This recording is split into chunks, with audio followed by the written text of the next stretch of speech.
마태복음 28장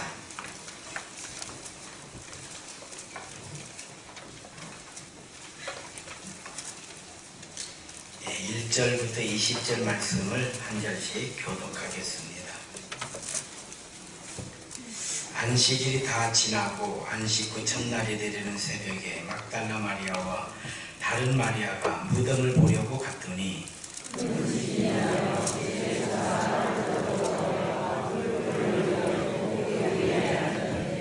그 형상이 번개같고 그 옷은 눈같이 희건을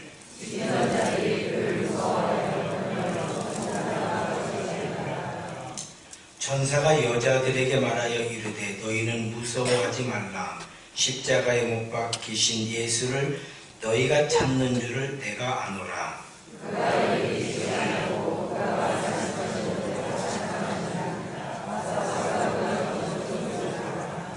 또 빨리 가서 그의 제자들에게 이르되 그가 죽은 자 가운데서 살아나셨고 너희보다 먼저 갈릴리로 가시나니 거기서 너희가 배우리라 하라.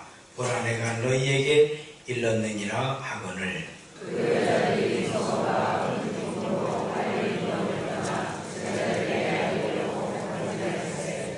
예수께서 그들을 만나 이르시되 평안하냐 하시거늘 여자들이 나아가 그 발을 붙잡고 경배하니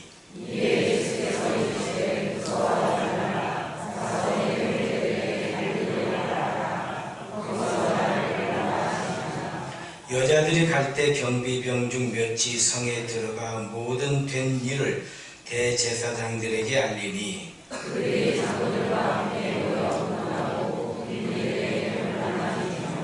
이르되 너희는 말하기를 그의 제자들이 밤에 와서 우리가 잘 때에 그를 도둑질하여 갔다 하라.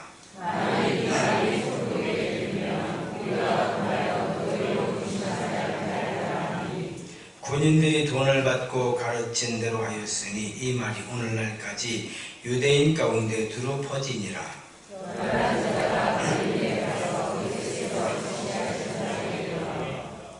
예수를 배웠고 경배하나 아직도 의심하는 사람들이 있더라.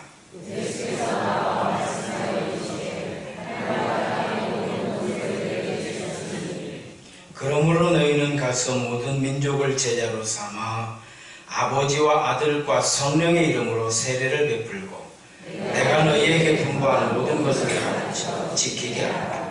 볼지어다 내가 세상 끝날까지 너희와 항상 함께 있으리라 하시니라. 아멘. 할렐루야. 서로 인사합니다. 주의 이름으로 사랑합니다. 은혜 받읍시다. 많이 받읍시다. 성숙한 성도가 됩시다. 할렐루야. 작년에 우리나라가 메르스로 인해서 많은 사람들이 아니라 모든 국민들이 메르스 공포에 떨었죠. 그리고 또 많은 분들이 병원에 치료하러 갔다가 메르스에 감염이 되어가지고 고친 분들도 많지만 또 고치지 못하고 이렇게 돌아가신 분도 많았죠. 그런데 메르스가 7월, 8월경 지나가면서 거의 끝난 것 같았는데도 보건복지부에서 그 메르스 종식 선언을 하지 않고 있다가 아마 제 기억으로 작년 11월, 너무 12월 달에 메르스 종식, 이제 메르스는 우리 대한민국에서 다 끝났습니다. 이렇게 선언을 했거든요. 그런데 얼마 전에, 며칠 전에 2580 그런 프로그램 있잖아요. 메르스에 관한 프로그램이 나오더라고요. TV에. 그들은 과연 지금 어떻게 살고 있는가. 그런데 저는 이제 중간에 이렇게 채널을 돌리다가 보게 되어서 정확히 제목을 모르겠는데 메르스 80번 환자가 있더라고요. 80번. 이 메르스에 감염된 분들은 정말 억울한 게 많아요. 첫째, 피해자거든요. 병원에 갔다가 자기가 감염이 된 거예요. 그러니까 피해자예요. 그 그런데 우리 사회는 가해자처럼 여겼어요. 예를 들어서 우리 가까운 순창 같은 곳 조직 때문에 아예 순창 고추도 안 팔린다 막 이랬었거든요. 그런데 분명한 건 그분들은 피해자라는 거예요. 병원에 치료를 갔다가 아니면 병문안 갔다가 전염이 된 거죠. 또 이 메르스 환자들은 번호가 먹여졌잖아요. 1번이다, 2번이다, 3번이다. 그러니까 이름이 없고 번호가 있어요. 몇 번 환자 이렇게 했습니다. 2580 정확히 모르겠어요. 2580인가 무엇인가 잘 모르겠는데 아무튼 비슷한 거예요. 거기에 다른 건 이런 거 있어요. 젊은 치과 의사의 죽음이에요. 그러니까 이 80번 환자가 치과 의사였던 거예요. 젊은 치과 의사였어요. 그런데 이 사람은 악성 림프종에 걸려서 그 병원에 치료를 받으러 다닌 거예요. 그 병원에. 그러니까 림프종 치료를 받으려고 그 병원은 삼성병원이나 되겠죠. 그 병원에 갔다가 메르스 환자하고 동선이 같아. 비슷하게 움직였어. 자기가 이제 가야 되는 길이 비슷했던 거죠. 그래서 메르스에 감염이 되는 거예요, 이분이. 그러니까 악성 림프종, 혈액암이죠. 이 지금 항암 치료를 받아야 되는데 졸지에 격리 수용이 되는 거예요. 격리 수용이 돼서 메르스 치료를 받고 있는 거지. 그래도 다행히 메르스 치료를 받고 퇴원을 하는 거예요. 그러니까 그 퇴원할 때 그 동영상을 찍어놨어요. 그 가정에서. 그런데 아이들이 한 유치원생 정도 되겠더라고요. 아이들이 막 꽃다발 가지고 와서 아빠 퇴원했다고 축하하고 난리가 났어요. 잔치가 벌어진 거죠. 그리고 가족들과 같이 생활을 했습니다. 그런데 그로부터 한 일주일 정도 더 지나서 다시 검사를 하니까 메르스가 또 검출이 된 거예요. 그러니까 또 격리 수용이 돼버렸어요. 그런데 그때에도 이 사람은 전염을 할 확률은 없다. 너무 약하다는 거예요. 그래서 전문가들이 그러는 거예요. 이 사람은 그 림프종을 앓고 있기 때문에 메르스는 다 죽었는데 죽은 메르스균들이 처리되는 게 늦답니다. 그러니까 검사를 하면 균은 나온대요. 그러나 아무 힘이 없대. 전파를 이렇게 전염을 시키려면 그만큼 힘이 있어야 전염이 된다는 거예요. 아무 힘이 없어요. 그러니까 실제로는 메르스가 아닌 거죠. 그래도 현실적으로는 메르스가 검출은 된다는 거예요. 죽은 메르스들이 아직 다 배출이 안 된 상태다 이렇게 얘기를 하는 거예요. 그러나 보건복지부에서는 혹시라도 또 나와가지고 메르스가 또 전파되면은 또 자기 탓을 들어야 되잖아요. 그러니까 끝까지 격리를 시킨 거예요, 이분을. 그러니까 부인이 간호사들구만요. 부인이 계속 청원을 한 거예요. 자기 남편은 지금 치료를 받아야 된다. 메르스는 없죠. 만약 우리 남편이 메르스면 우리 가족이 다 지금 메르스에 걸려야 되는데 우리 가족 아이들이고 뭐고 아무도 메르스에 걸린 사람이 없는데 우리 남편은 메르스는 끝났다. 이제 림프종 치료를 받아야 된다. 계속 청원을 하는데 안 들어주는 거죠. 격리 수용을 시켜놓고 메르스 치료를 계속한 거예요. 결론은 마지막 환자로 죽었어요, 이분이. 작년 12월에 이분이 죽고 메르스 종식 선언을 한 거예요. 얼마나 억울하냐 이 말이에요. 그런데 병명이 뭐냐, 사인이 뭐냐, 악성 림프종이요.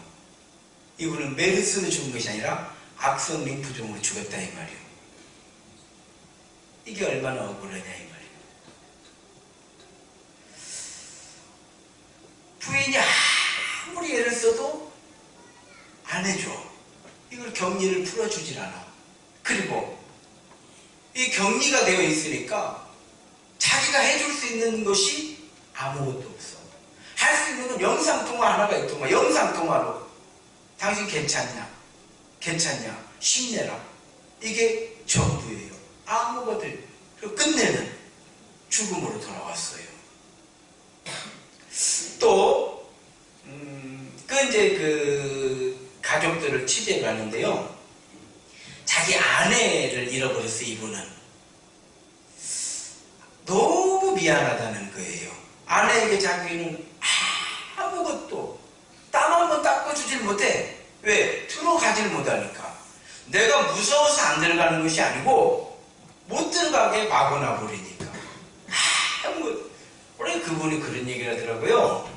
자기 부인이 의식이 하나도 없는 상태에서 곧 죽게 됐는데 언뜻 눈이 마주쳤다네. 그래 자기가 창문 밖에서 어떻게 괜찮냐 이렇게 하니까요. 두르라고 하더래. 손으로 자기를 두르라고 하더라는 거예요. 자기는 너무 놀랐고 그 미안한 마음, 그 죄책감, 그 안타까움 말로 다 할 수 없대.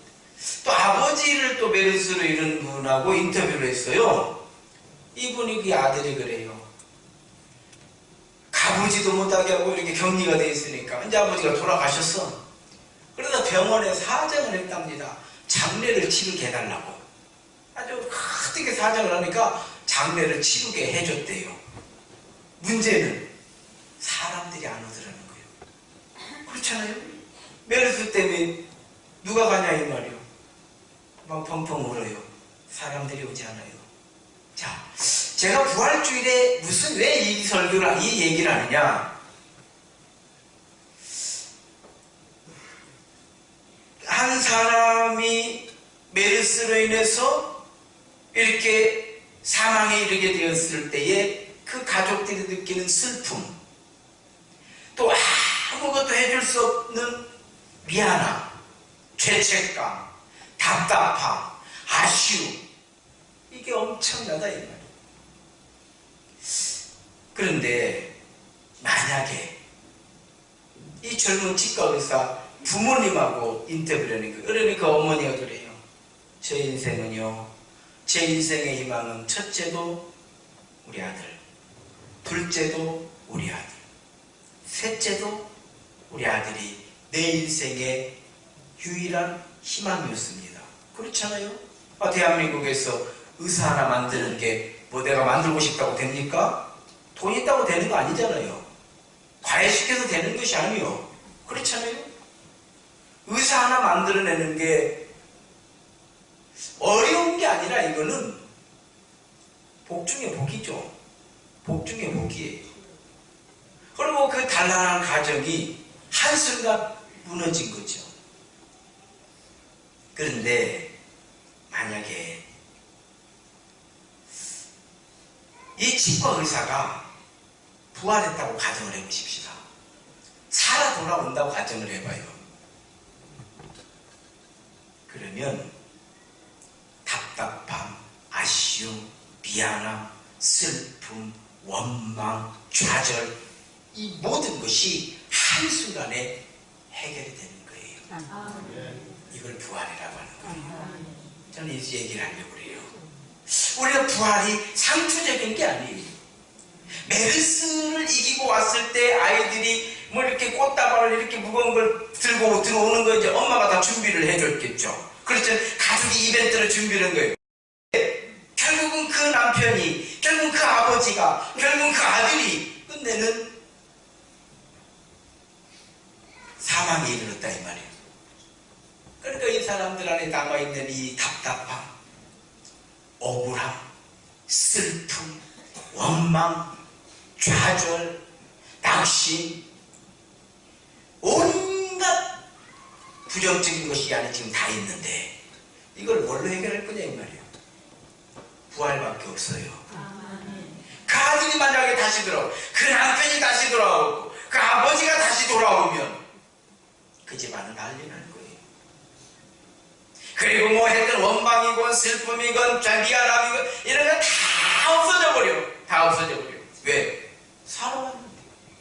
지금 제자들의 심정이 다 그와 같은 거예요. 베드로가 용기 없는 사람이 아니에요.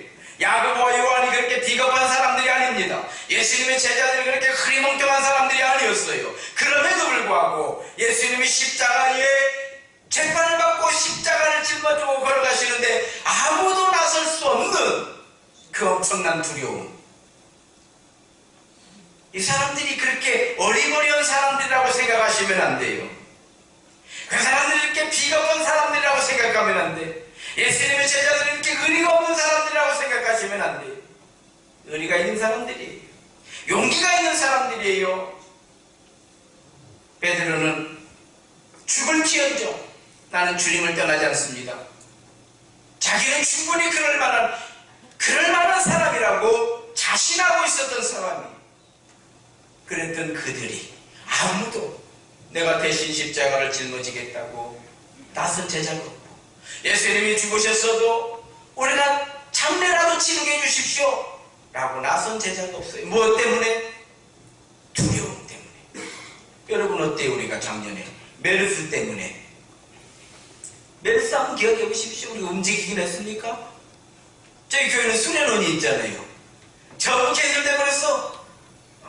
메르스 작년 여름에 수련원은 싸고 교회들마다 수련회 다 없애버렸어. 메르스 때문에. 병문안도 안 가, 조문도 안 가.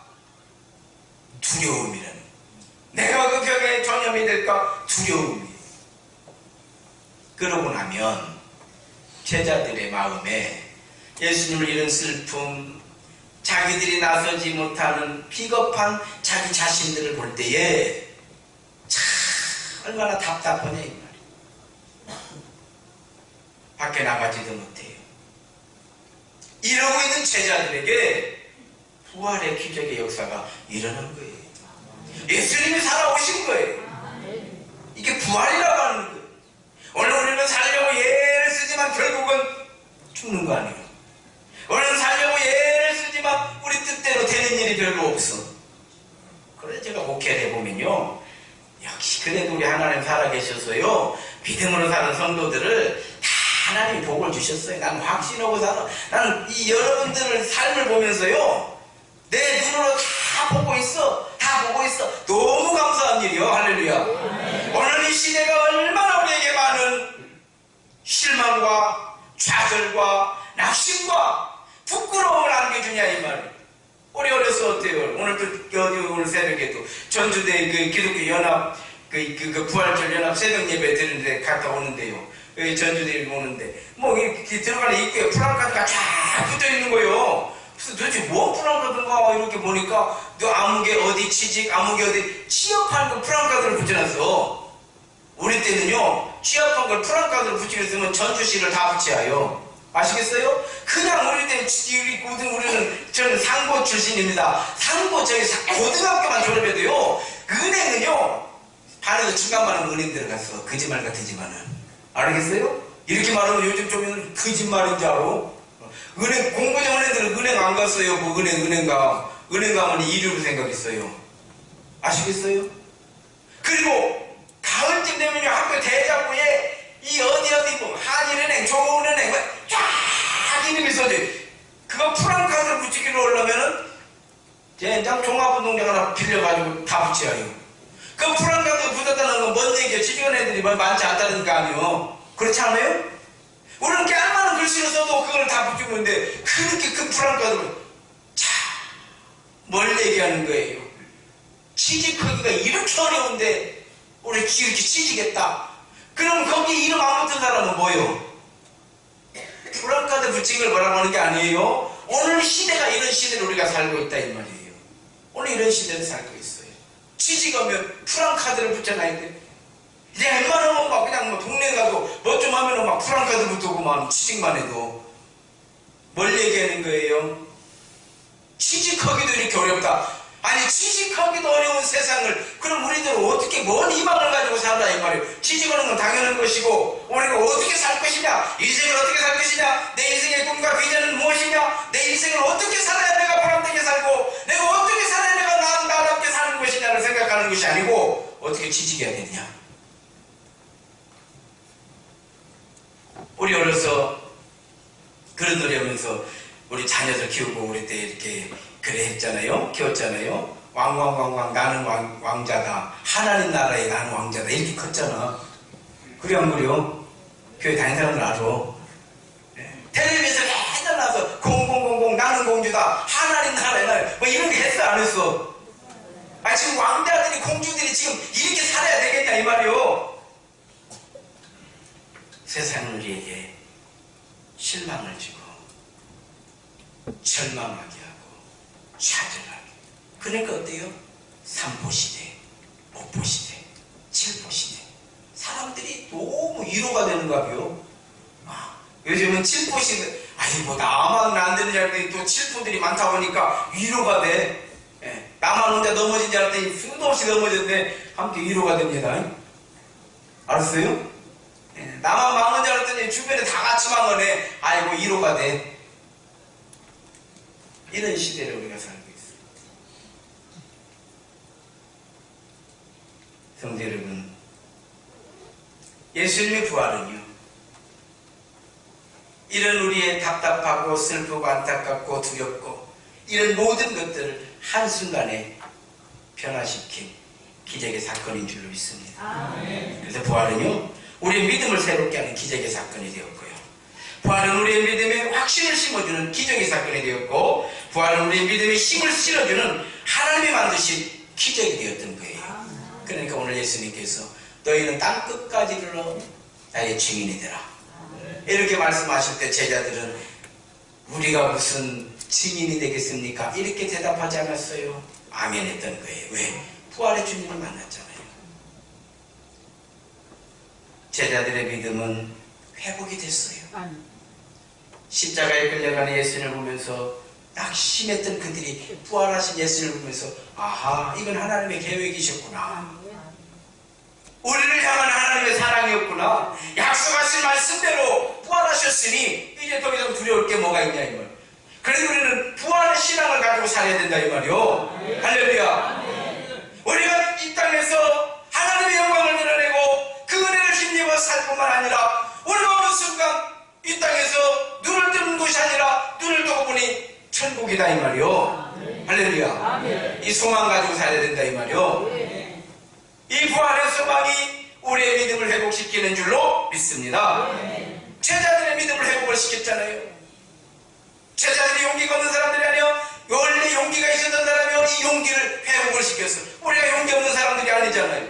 다 왕자로, 다 공주로, 다 사랑받고 대접받고 인정받고 그렇게 살았는데 우리가 나가서 좌절하고 낙심하고 3포시대, 7포시대, 5포시대, 6포시대를 살아야 될 이유가 뭐가 있냐 이 말이에요. 우리에게 부활의 신앙이 필요한 줄로 믿습니다. 우리의 믿음이 회복이 되는 줄로 믿습니다. 부활의 신앙은 우리의 용기를 회복시키고 능력을 회복시키는 줄로 믿습니다. 사랑하는 성도 여러분, 이번 부활주의를 통해서 우리에게 허락하신 부활의 의미를 다시 잘 새기시기 바랍니다. 그리고 믿음이 회복되시길 바랍니다. 은혜가 회복되시기를 바랍니다. 여러분, 용기를 회복하시기 바랍니다. 능력이 회복되는 부활주일의 은혜가 임하시기를 주의 이름으로 축원합니다.